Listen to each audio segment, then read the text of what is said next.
Ministerios Ebenecer presenta Tesoros del Ministerio, con el apóstol doctor Sergio Enríquez. Acompáñanos en este interesante tema.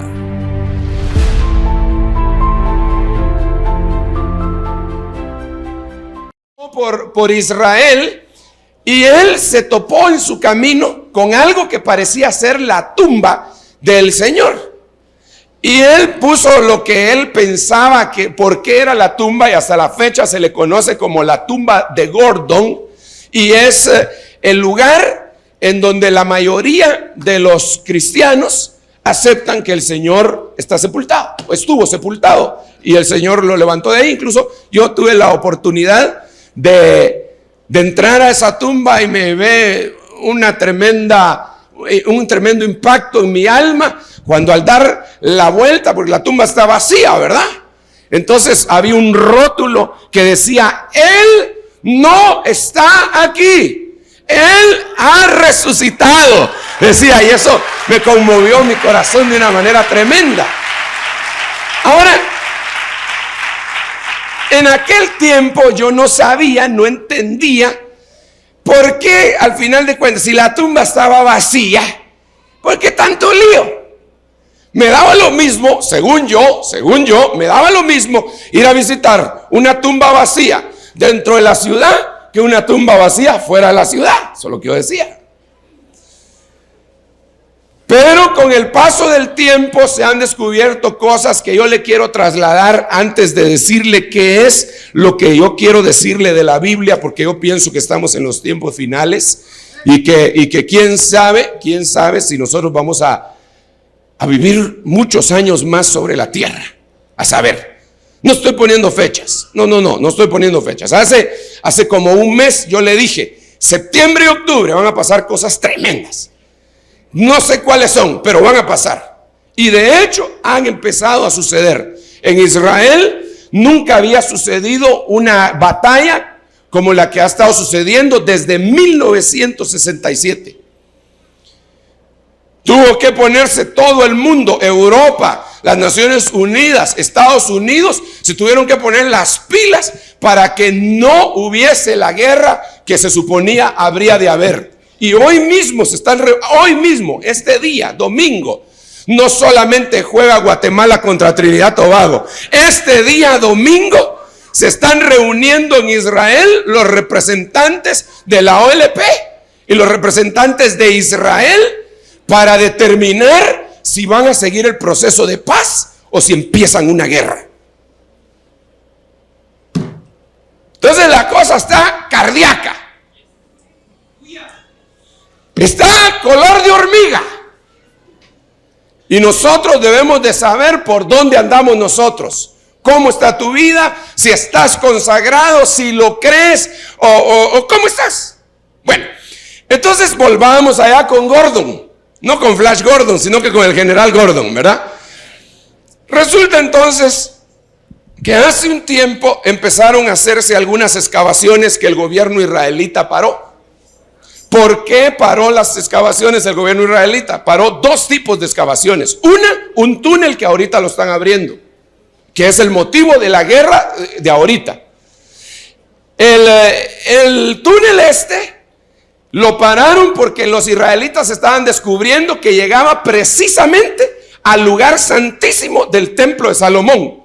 Y se habían dado cuenta que el templo de Salomón no estaba en la mezquita de Omar. Es decir, el lugar santísimo del templo de Salomón no estaba en la mezquita de Omar. Ojalá que no les esté hablando en chino, hermano. Pero mire, resulta que en la mezquita de Omar se supone que era donde estaba la roca donde Isaac iba a ser sacrificado. Ahí levantaron ellos la mezquita de Omar. Y todo el mundo pensó que ese era el lugar santísimo del templo de Salomón.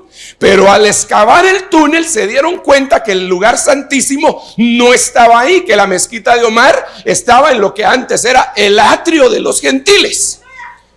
Ahora, ¿qué con eso dice usted? Pues mucho, porque grupos de judíos fanáticos habían propuesto y habían amenazado con derrumbar la mezquita de Omar poniéndole una bomba.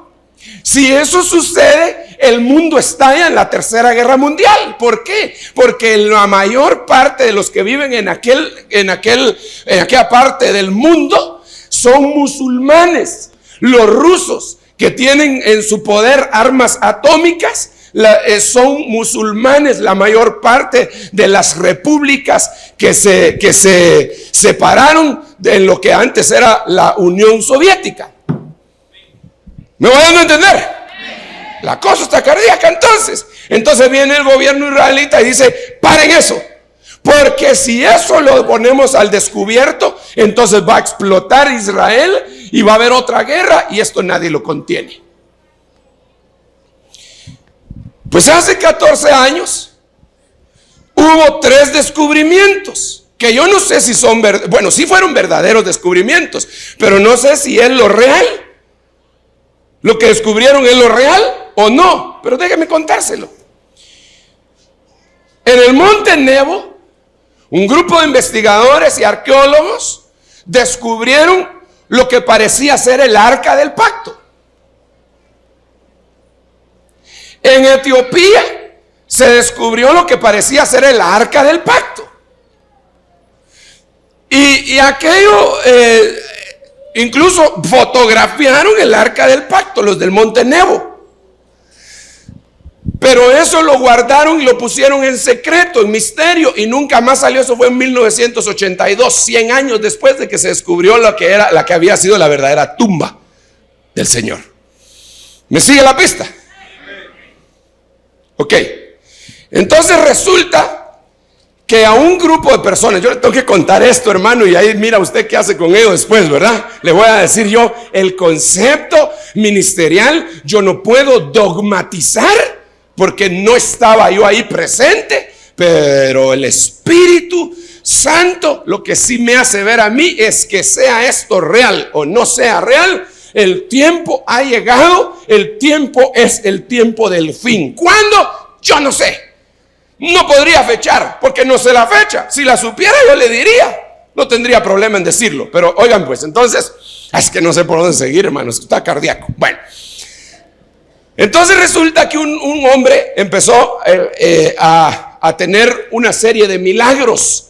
Estaba nadando un día en un mar de una ciudad filistea y se topó casualmente, entre comillas, con una olla, que era una olla que utilizan en los entierros, no en los entierros de hechicería, sino que en los entierros, ¿cómo es que se llama? En los sepelios, en los sepelios. Entonces, esa olla la habían estado buscando los arqueólogos israelitas, no esa, sino que ese tipo de olla, por mucho tiempo. Cuando el hombre, que era un estadounidense, la sacó, se la llevó al director de antigüedades de Jerusalén, se hizo muy amigo con él. Y estando él un día platicando con el director de las antigüedades de Jerusalén, frente a lo que se conoce como el monte Gólgota o el monte La Calavera o el monte Calvario, él estaba platicando con él como que sin nada, cuando de repente, sin que él lo estuviera pensando, dijo: he ahí la cueva de Jeremías. Ahí está el Arca del Pacto. Pero él ni siquiera estaba pensando en eso. Entonces el hombre que estaba platicando con él, el israelita, le dijo: pues si ahí está. Él no sabía que el otro estaba profetizando, seguramente. Le dijo: pues si ahí está, entonces ve y búscala. Y le dio el permiso. Hermano, lo tremendo es que, para no hacérsela muy largo, porque yo tengo que bajar aquí, o subir aquí, mejor dicho, porque ahorita le estoy hablando de la arqueología, ¿verdad? De los descubrimientos, pero que son importantes, porque apoyan muchas cosas de lo que nosotros creemos por fe. Entonces resulta que empezaron a excavar. Él consiguió sus 2 compañeros arqueólogos científicos y empezaron a excavar en aquel lugar. Empezaron a excavar y a excavar y a excavar, y empezaron a encontrar cosas tremendas. Lo primero que encontraron fue que habían tres hoyos para meter postes. Y estaba el de en medio, que parecía ser que era el principal, y tenían todos la apariencia de que era el lugar de las crucifixiones, donde los judíos, bueno, no los judíos, los romanos crucificaban a los criminales. Entonces ellos se llevaron la tremenda sorpresa porque dijeron: hemos descubierto el lugar de las crucifixiones. Y cuando ellos se dieron cuenta y siguieron excavando, digamos, ellos encontraron esto acá y empezaron a chequear la roca que estaba atrás, se dieron cuenta que a los 12 pies estaba una cosa como, ay Dios mío, una pestaña como esta de aquí, mire, en donde ponían ahí las acusaciones, y la de en medio era para el peor de los criminales. Es decir, Jesús fue crucificado en el lugar del peor de los criminales. Bueno, eso está bien, ¿y eso qué dirá usted, va? Ya sabemos que en Israel fue. Lo que a mí me impactó mucho, hermano, de esos estudios que ellos hicieron, es lo siguiente. Cuando siguieron excavando, llegaron a una roca sólida, pero vieron que la roca estaba fracturada. Cuando siguieron excavando, porque ya no pudieron seguir excavando en la roca, se toparon con la cueva de Jeremías. Y cuando lograron entrar, que tuvieron que ampliar el lugar, se encontraron con algo sorprendente, pero sorprendente. Y lo que encontraron fue la mesa de los panes de la proposición, el candelero de oro y el arca del pacto. Pero eso no es todo. Cuando ellos quisieron llevar ese testimonio al mundo, el Señor se los impidió. Y le tomaron una foto con una cámara Polaroid de esas instantáneas, y salían todas las cosas salían de lo que estaba ahí, menos el arca del pacto y la mesa de los panes de la proposición. Le tomaron video y salía todo, pero no salía ni el arca del pacto ni la mesa de los panes de la proposición. Entonces el director de antigüedades fue a supervisar, y cuando iba a entrar en la cueva se lastimó la columna y lo tuvieron que llevar de emergencia al hospital. Entonces un oficial israelita se enteró e iba a parar las excavaciones y le dio un ataque cardíaco, pero de una vez, y se murió. Entonces un hombre que quiso hace 14 años, porque eso fue hace 14 años, hermano, perdone, mire hermano, yo ya no sé ni si aquí estamos en Guatemala, hermano. Ya con todas las cosas que ahora me entiendo que están pasando, digo, de veras que nosotros somos unos ignorantes, hermano. Nosotros ni siquiera sabemos lo que pasa en nuestra colonia, en nuestro barrio. Por eso en este tiempo solo se puede vivir por el Espíritu. Bueno, no estoy dogmatizando eso del arca, pero solo déjeme contarle.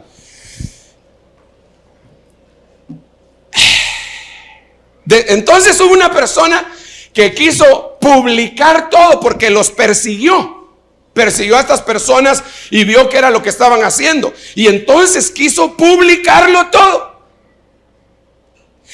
Citó para una conferencia de prensa al día siguiente a las 9 de la mañana y todo estaba bien, y a las 8 un atentado de la OLP le quitó la vida.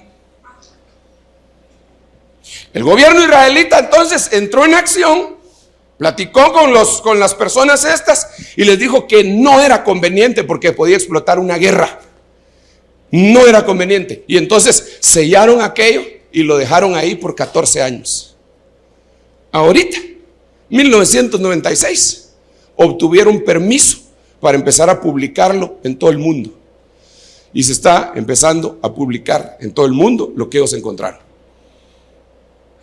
Ahora, lo impresionante de esto es que lo que está escrito en Jeremías capítulo 32, en donde dice que Dios le dijo a Jeremías que comprara un campo y que pusiera las escrituras en una olla, están en la cueva también.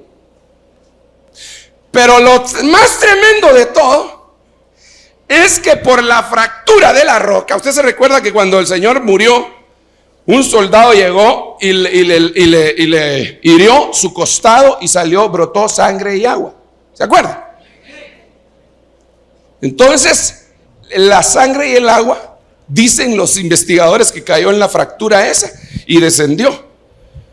Y cabal cae sobre donde estaba el arca del pacto, el propiciatorio. Cayó ahí.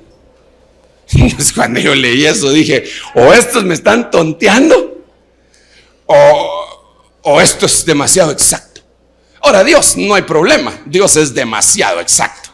Dios no es más o menos, Dios es exacto. Es para eso, con Él no hay problema. Es más, yo quiero aprovechar este momento para suplicar, para pedir ayuda, porque yo necesito traducir este documento para llevárselo a algunos ministros de presbiterio para que ellos analicen y digan su opinión. Necesito entonces la ayuda por lo menos de unas 2 o 3 personas, que yo les dé el documento hoy en inglés y me lo entreguen hoy en la noche en español. Los que se quieran apuntar para esa tarea, entonces me dicen después del culto. Ok, yo ahí lo tengo. Paremos hasta ahí con todo esto, que podría ser una especulación. Podría ser una especulación, porque el papel y la tinta aguantan con todo. Así que eso podría ser una especulación. Yo no estoy diciendo que sea una realidad, yo no estoy dogmatizando, por favor, no lo vaya a tomar así. Pero lo que sí es cierto es que se encontró algo. Ahora, si ese algo es realmente lo que viene del cielo o no, eso lo va a determinar después el Señor. Solo déjeme decirle otra cosa. Yo siempre había creído, y ahora todavía lo sigo creyendo, pero estoy así medio como quien dice, que el arca del pacto Dios se la había llevado al cielo. Porque en Apocalipsis capítulo 11 versículo 19 dice que hubo un gran terremoto, se oyeron relámpagos y truenos y se vio el templo de Dios en el cielo, y en el cielo se vio el arca del pacto. Por eso es que yo siempre había creído que el arca del pacto se la había llevado al cielo. Sin embargo, la Biblia dice que a Moisés se lo llevaron y le enseñaron el templo con todas las cosas que estaban en el cielo para que él hiciera lo mismo en la tierra. Eso quiere decir que en el cielo había arca del pacto ya, antes de que Moisés la hiciera. Bueno, entonces resulta que motivado por esto, mi corazón empezó a palpitar. ¿Qué pasa cuando el arca del pacto se encuentra? ¿Qué es lo que sucede cuando el arca, en la Biblia, qué es lo que sucede cuando el arca del pacto se encuentra? Y entonces acompáñenme al primer libro de Samuel, y independientemente si el descubrimiento es de lo real o es una imitación, independientemente de esto, yo quiero decirle que los israelitas no se van a quedar quietos con esto. Ni los filisteos tampoco, perdón, los palestinos. Usted sabe que Palestina es una palabra que viene de la palabra filistea. Es decir, cuando usted le dice a alguien palestino, le está diciendo filisteo. Por eso a mí me parece que no debería de ser bueno ponerle a las iglesias Palestina, porque se le está poniendo filistea o filistia. Amén. Sigamos acá pues. Primer libro de Samuel. ¿Ya lo tiene?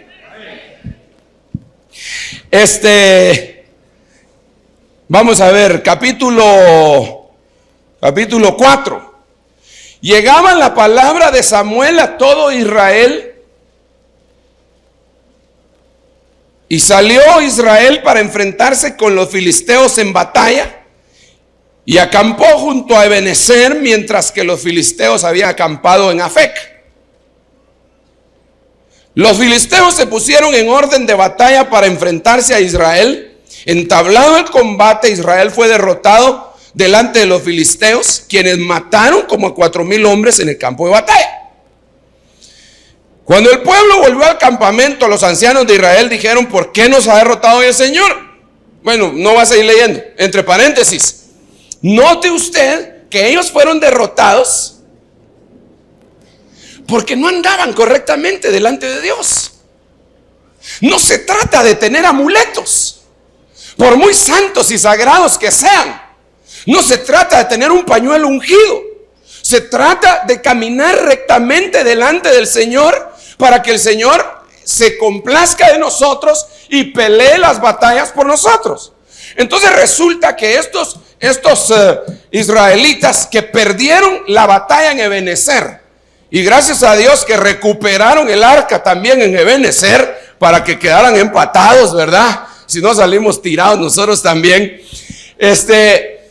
Estos israelitas, después de haber vivido en pecado, tienen el arca del pacto olvidada y están peleando contra los filisteos. Óigame, están peleando contra los palestinos.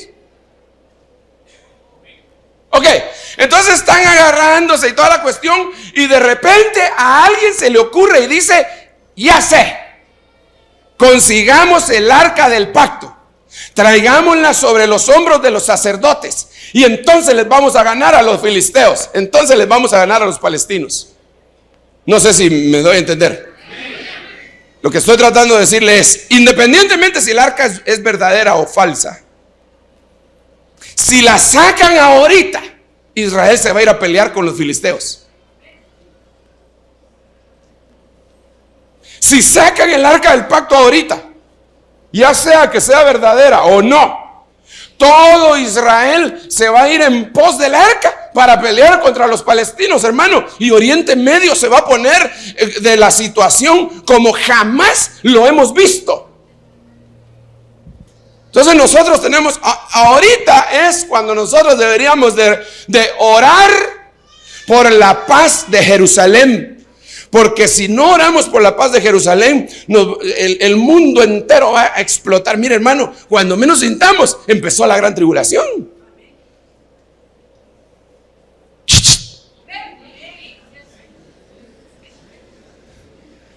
¿Usted cómo se encuentra? Aquí pongamos pausa. No, ahí no, ni allá. Pongamos pausa en lo que estoy diciendo. ¿Usted cómo se encuentra? Si el Señor viniera, si el Señor se presentara, o si se presentara el anticristo, ¿usted cómo se encuentra delante de Dios?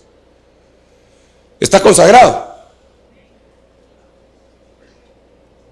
Uy, hermano Sergio, usted solo acusarlo sube a uno. No, hermano, renuncio en el nombre de Jesús. Sigamos acá. Entonces dice, fíjese lo que sucedió. El pueblo envió asilo y trajeron de ahí, verso 4, capítulo 4, primer libro de Samuel, el arca del pacto del Señor de los ejércitos que está sobre los querubines, y los dos hijos de Elí, Ofni y Finés, estaban ahí con el arca del pacto de Dios. Es decir, no se trata de encontrar el arca del pacto, se trata de tener sacerdotes fieles a Dios. Porque si hay un corazón fiel al Señor, aunque no haya arca del pacto literal, va a haber presencia de Dios. Pero si hay arca del pacto en medio de un pueblo idólatra, de nada le sirve, porque Dios lo que busca son corazones y no objetos. Aunque este objeto es el objeto, por decirlo así, sacrosanto de Israel. Y ese es el problema, porque el objeto, por ser tan santo, cualquiera puede matar por él. Es como que si usted dijera: prendámosle fuego al manto de Turín. ¡Ja! Le prenden fuego a usted también, por el objeto, por lo que representa ese objeto. Entonces ahora vienen los israelitas que andan peor que los filisteos ahí, y entonces dicen: pues ahora traemos el arca del pacto, ya ganamos la batalla. Y entonces ellos van a decir en su corazón: por fin paz y seguridad, ya nos entregó Dios el arca del pacto. Y entonces será cuando vendrá destrucción repentina. ¿Qué pasa cuando se encuentra el arca? Se pelean los israelitas con los filisteos. ¿Y qué más pasa? Pierden los israelitas. Mire, hermano, yo amo al pueblo de Israel, pero no solo al pueblo de Israel, porque yo dejaría de ser ministro y dejaría de ser cristiano si yo fuera solamente pro-israelita y contra-árabe. Eso sería una locura. Porque yo fui llamado como ministro del evangelio para predicar el evangelio a toda criatura en toda la tierra. El que creyere, fuere del quiché, fuere de Arabia, fuere de Israel, fuere gringo, fuere de lo que fuere, será salvo. Y el que no creyere será condenado, sea de donde sea. Amén. Démosle un aplauso al Rey de la Gloria.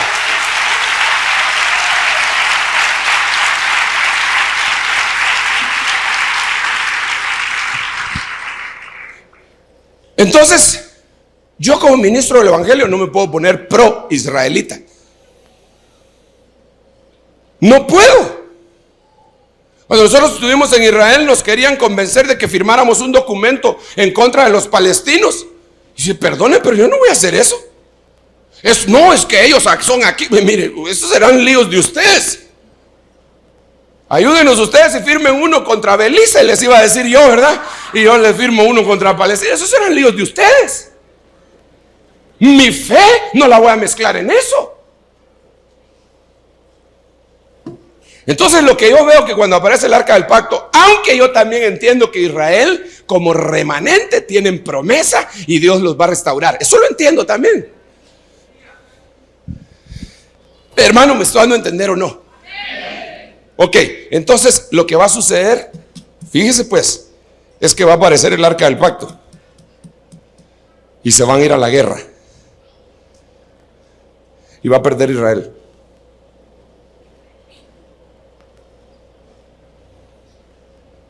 Ahí va a haber, ahí va a haber. Eso lo dice la Biblia. Hermano Sergio, ¿y en dónde lo dice la Biblia? Ahorita le digo.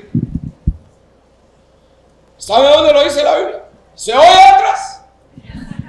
¿Sabe dónde lo dice la Biblia? Dice que el Señor va a consolar a Israel cuando salgan de la angustia de Jacob.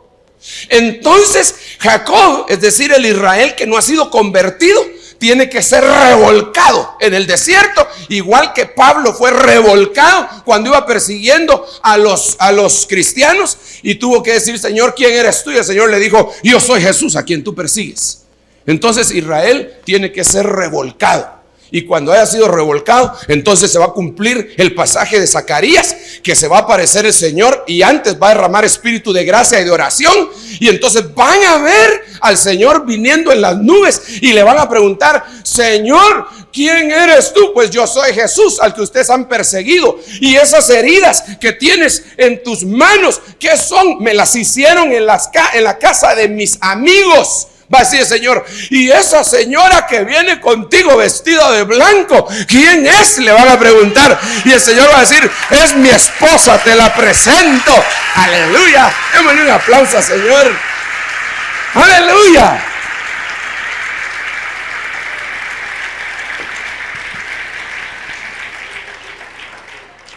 Híjole, si hoy tenemos santa cena, hombre. Aleluya. El tiempo es final. Yo platicaba con un ministro y le decía, ¿qué opina del arca del pacto? Solo hay una, me dijo, y muchas copias. Igual que Cristo, que es el arca del pacto, y en los tiempos del fin va a haber un Cristo verdadero y muchas copias. Así que yo lo que estoy tratando de trasladarle no es la noticia de que encontraron el arca del pacto. Por favor, no va a salir diciendo, hermano Sergio, dice que encontraron el arca del pacto y que ahora sí, ya todo el mundo se puede morir. No, yo estoy diciendo que los arqueólogos encontraron eso. Parecería ser que es la verdadera, parecería ser, pero ya sea la verdadera o no sea la verdadera, los eventos que se van a desencadenar como consecuencia de ese hallazgo van a ser mortales, van a ser fatales para la mayor parte de gente que vive en aquella parte del mundo. Y como la Biblia dice que Israel iba a ser puesta como una piedra de toque y piedra pesada para las naciones, lo que pasa en Israel nos concierne a nosotros. Ok, Entonces va a haber guerra, hermano. No se preocupe, va a haber guerra. ¡Aleluya! Mira, hermano, más nos vale que pongamos las barbas en remojo y nos consagremos y nos dejemos de charadas ya. Porque muchos de los cristianos lo que hemos estado haciendo es entretenernos, siendo evangélicos. Y ha llegado el tiempo de que nosotros dejemos nuestra religión para ponernos y meternos delante del Señor y poder decir como el profeta decía: vive Jehová delante de quien estoy. No decía delante de quien estuve hoy en la mañana, sino delante de quien estoy, continuamente estoy delante de Él. Necesitamos ese caminar con Dios para que se agrade Dios de nosotros y un día nos lleve como Dios mismo se llevó a Enoc, como Dios se llevó a Elías y a saber a cuántos más. Necesitamos que Dios nos lleve de este mundo. ¿Cuántos lo anhelan? Démosle un aplauso al Señor Jesús.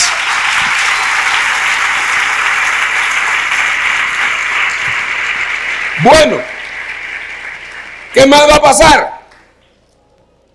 Fíjese pues, ¿qué más va a pasar como consecuencia de este hallazgo? Sea verdadero o sea falso, ¿qué más va a pasar? Bueno, resulta que David, cuando encontró el arca del pacto, ahí cuando habla de David, David siempre es figura de Cristo y es figura de los cristianos. Cuando David encuentra el arca del pacto, la lleva de regreso a su terruño. Pero cuando va en camino, suceden unas cosas bien interesantes. Suceden 2 desfiles. Y en los 2 desfiles había manifestaciones tremendas. En un desfile, fíjense que ya hablamos de Israel y de Filistia. Ahora hablemos de nosotros. ¿Qué va a pasar como consecuencia del descubrimiento del arca del pacto? Las repercusiones espirituales se van a dar. Va a venir un avivamiento estrepitoso, escandaloso sobre las congregaciones. Va a venir un avivamiento que jamás nadie ha visto. Pero tenemos que tener en cuenta que David tuvo 2 desfiles. Y en uno hubo muerte y en otro hubo vida. Y en donde hubo vida también hubo maldición.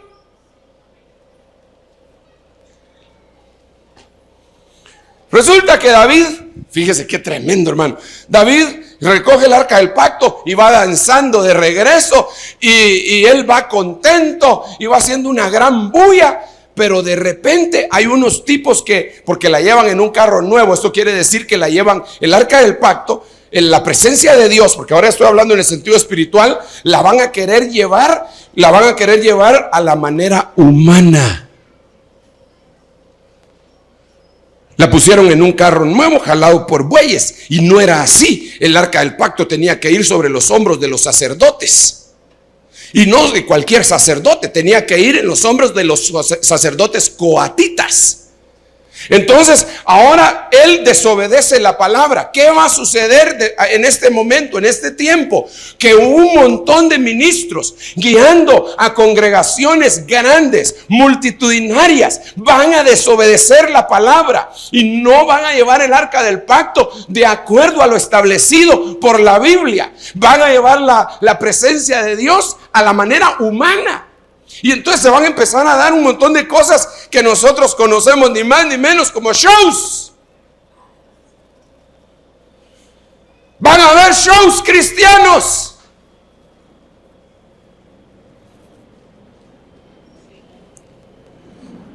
Por eso, hermano, mire, Dios, si a Jesús, el diablo le quiso invitar a que hiciera un show.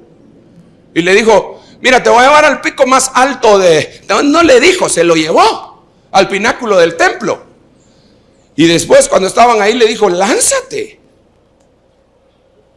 Déjeme que parafrasee lo que le trató de decir. Lánzate. ¿Te imaginas qué tremendo que te mire toda esta gente? Que tú vienes desde el pináculo del templo y te miran descender volando, aterrizando. Lánzate.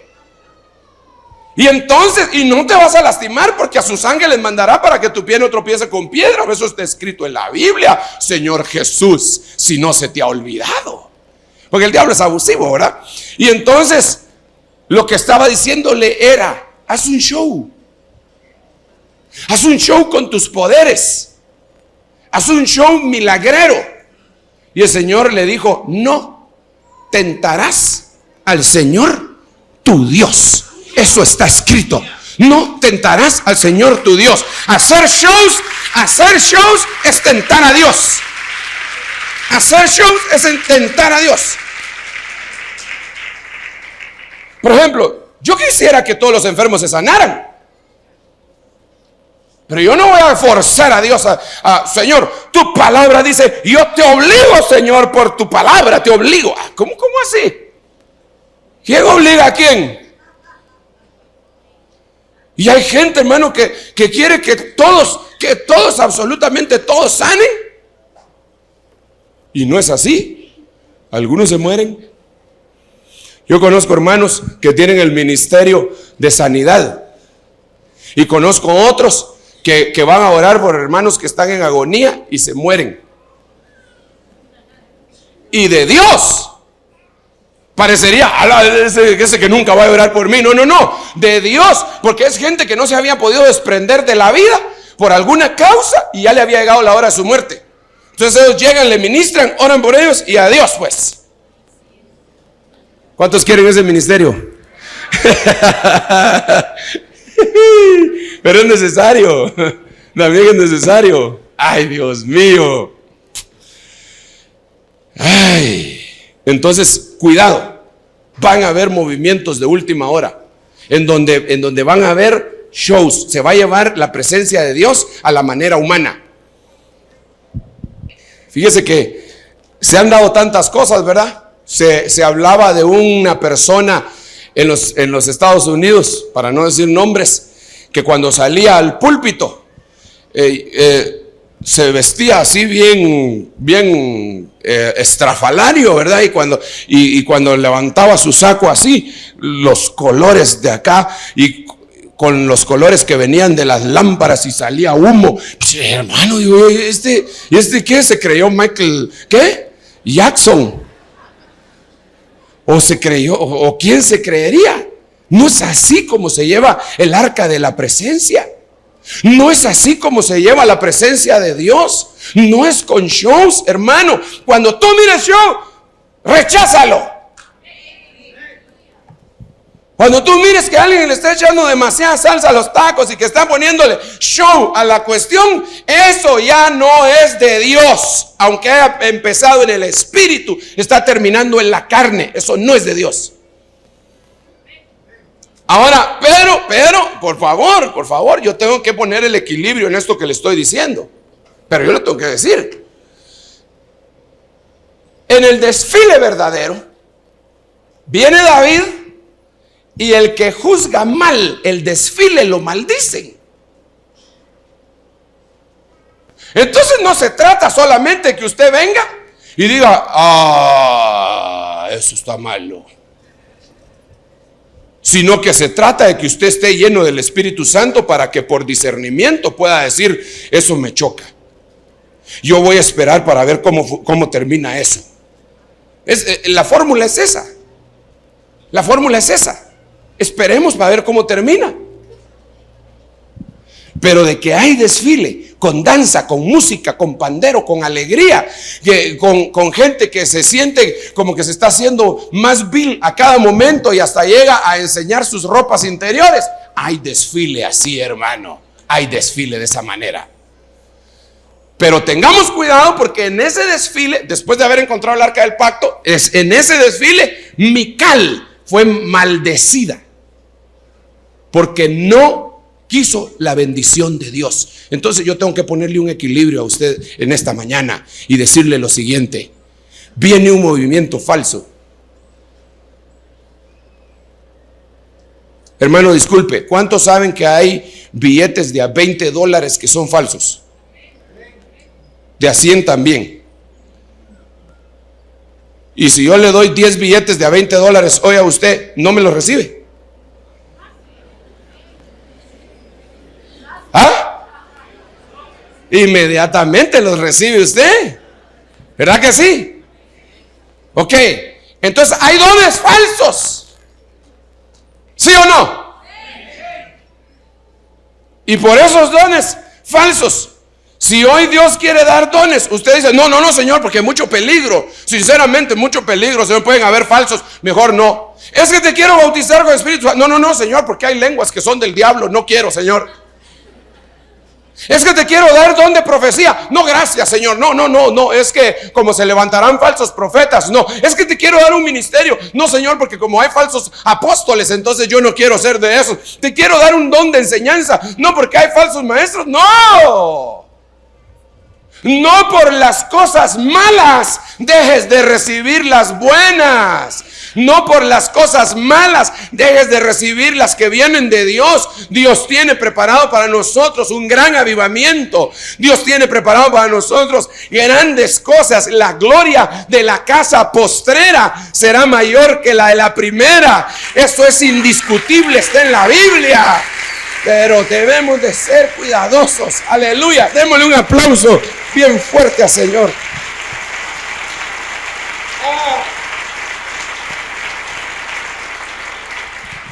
Yo quiero ir resumiendo. ¿Qué va a pasar en los próximos meses? Ay, hermano Sergio, usted como se dejó la barba, ya se cree no sé quién. Renuncio, reprendo, rechazo, botellita de Jerez.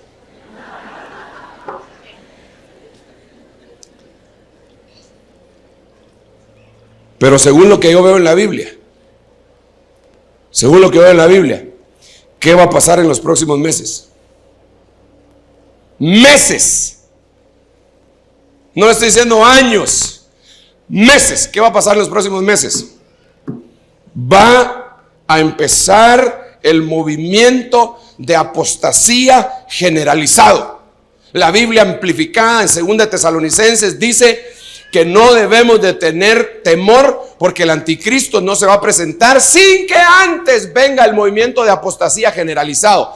Una gran parte de la cristiandad va a empezar a apostatar en pos de, pero gracias a Dios, una apostasía que va a ser reversible para algunos, no para todos, pero va a haber una especie de apostasía debido a doctrinas heréticas. Próximos meses, aunque firmen otro tratado, se va a acentuar los problemas en Israel. ¿Y eso qué dirá alguien? Eso mucho, porque eso va a repercutir en nosotros, porque el Señor dijo que nosotros deberíamos de ver cuando la higuera está reverdeciendo, cuando su rama se enternece, el tiempo está cerca, el verano está cerca. Y otra cosa, últimos meses, va a haber un avivamiento sin precedentes. Sin precedentes, en donde la gente se va incluso a escandalizar al ver el mover de la mano poderosa de Dios. ¿Qué debemos hacer nosotros? Decirle, Señor, mire, de veras, nosotros somos como una motita. ¿Ha visto usted en las mañanas cuando a veces entra la luz por la ventana ahí en su casa y usted mira un montón de motitas que son como polvo? ¿Lo ha visto? Eso lo está viendo usted porque por la luz, pero eso siempre está. Aquí hay. Usted le sopla así y se va. Hermano, nosotros somos eso. Somos como una motita que se ve en un haz de luz. Pero óigame, si nosotros estamos llenos del Espíritu Santo, no nos van a llevar vientos de doctrina. Si nosotros estamos llenos del Espíritu Santo y estamos temerosos de Dios y amamos a Dios con todo nuestro corazón, Él no va a permitir que la operación de error, que la operación de engaño que viene sobre el mundo entero nos alcance a nosotros. Porque jamás podría hacer eso Él con los que ama y con los que sabe que le aman. Entonces, esta mañana, esta tarde, yo quisiera ministrar en pos de una sola cosa: el amor a Cristo.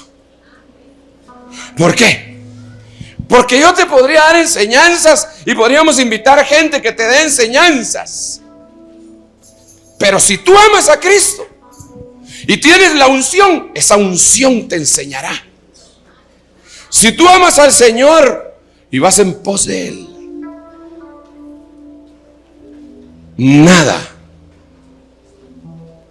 por muy terrible que pueda parecer, te podrá mover. Por eso dice la Biblia, lo decíamos el viernes, dice la Biblia: los que confían en Jehová son como el monte de Sión, que no se mueve, sino que permanecen para siempre.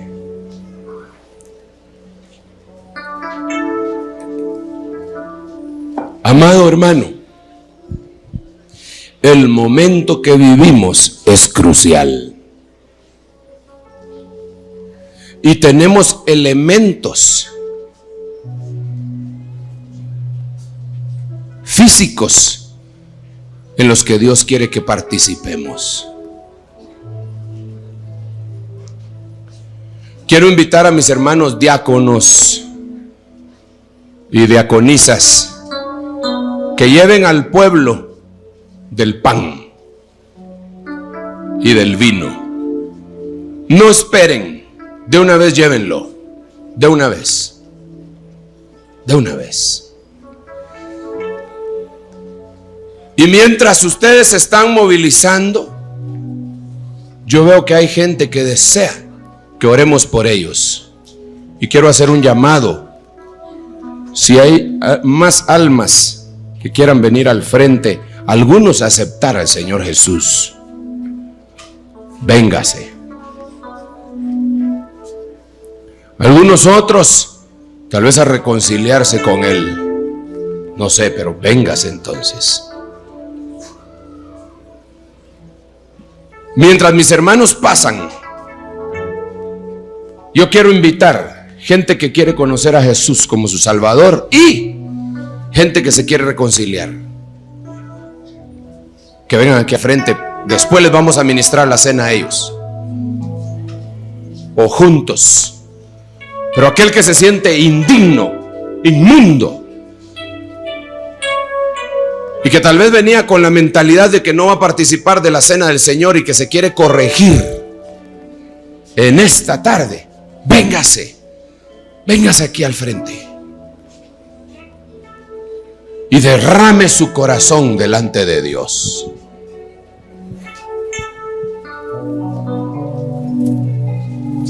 Es el tiempo final.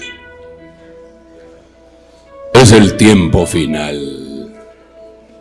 Es el tiempo del fin.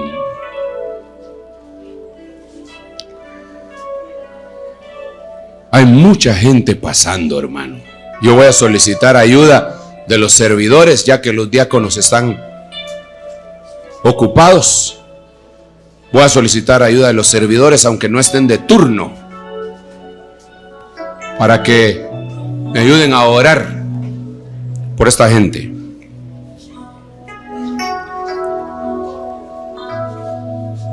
Hermanos servidores, me ayudan a orar. Mientras cantamos al Señor y nosotros meditamos en las cosas que están sucediendo, que están aconteciendo, no solo en el mundo, en nuestro corazón. Eso es. Padre Santo que estás en el cielo y en todo lugar, mira a estas gentes que han venido delante de ti, Señor, necesitadas, confesándote a ti, Señor. Bendíceles, bendíceles, te lo ruego. Purifícalos para que ellos puedan participar, de la comunión maravillosa. Ayúdanos a nosotros también, Señor, en el nombre de Jesús. Señor, haz tu obra, porque tu Espíritu Santo, Señor, es tan maravilloso que es capaz de hacer la obra. En el nombre de Jesús. En el nombre de Jesús. En el nombre de Jesús. Sosteniendo a todo aquel que ama. Sí, Señor, sí, Señor, sí, Señor, sí, Señor. Eres glorioso, Rey victorioso, venciste a todo mal. Eres glorioso, Padre, ten misericordia de nosotros. sobre toda autoridad. Purifica, Señor, purifica. Está bajo tus pies, pues tú reinas, majestuoso Rey. Todo reino y poder está bajo tus pies, pues tú reinas, majestuoso Rey.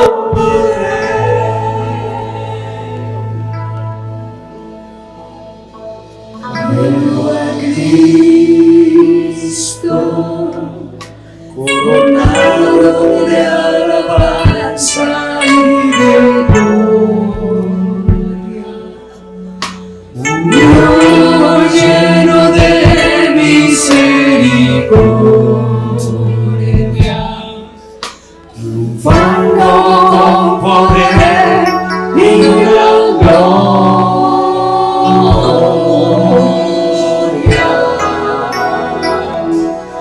Veo a Cristo sentado a la diestra del Padre, intercediendo en lugares celestiales, sosteniendo a todo aquel que ama.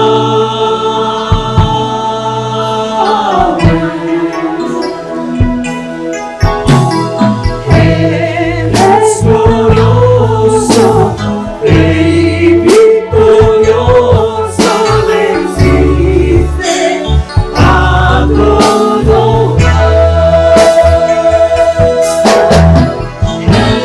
Eres glorioso, Rey victorioso, sobre toda autoridad.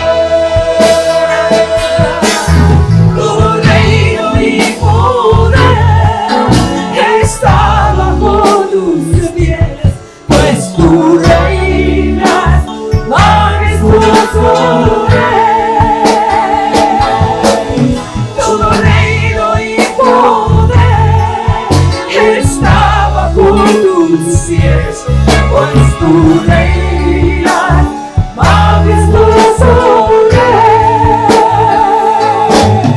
Todo reino y poder está bajo tus pies, pues tú reinas, majestuoso Rey. Aleluya.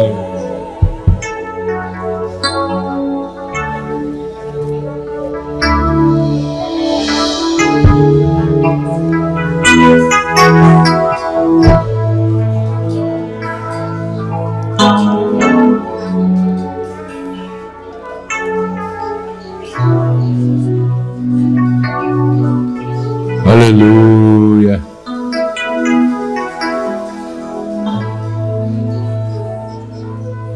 Quiero invitar a los hermanos que han pasado aquí al frente que se pongan de pie para que les podamos ministrar la cena del Señor.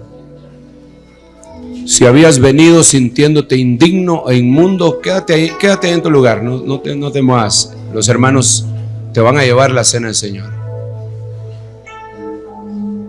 Recuérdate que el corazón contrito y humillado, Dios no lo desprecia. Dios no desprecia el corazón contrito y humillado.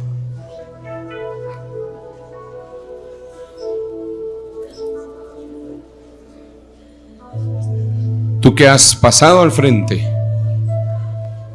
por razones que solo tú sabes y el Señor, toma del pan y de la copa. Sí, es cierto que por nuestras propias obras somos indignos, pero Dios envió a su Cordero, su Hijo, que es digno y nos ha hecho dignos. Quiero saber si hay alguien que hace falta del pan o de la copa. Hasta allá atrás hay hermanos dentro de los que están de pie que no, y también de este lado del anexo, que no les han llevado del pan y de la copa. No pierdas tu comunión, hermano. La cena del Señor es uno de los actos más solemnes, más sublimes que hay en el culto a Dios, porque es una de las dos ordenanzas que Dios dio.